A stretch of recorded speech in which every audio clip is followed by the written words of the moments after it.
নমস্কার, কেমন আছেন সবাই? এইচডি সুমন দীপা একটি ব্লগে আপনাদেরকে স্বাগত।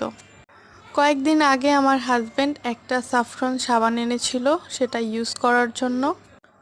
তো সেই ভিডিওটাও আছে। তো তখন বলেছিলাম যে আমি ইউজ করে রিভিউটা দিব। তো প্রায় 5 থেকে 6 দিনের মতো আমি ইউজ করেছি। আচ্ছা, এবার বলে নেই, যারা মনে করছেন যে এই সাবানটা ইউজ করলে হোয়াইটনিং ব্রাইটনিং হবে, সম্পূর্ণ ভুল।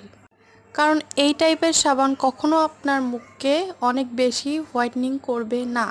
এই সাবানের যারা সেলার তারা হচ্ছে গিয়ে ক্লেম করে যে সাবানটা ইউজ করলে বয়সের ছাপ চলে যাবে, অনেক বেশি হোয়াইটনিং হবে, রিঙ্কেলস থাকবে না।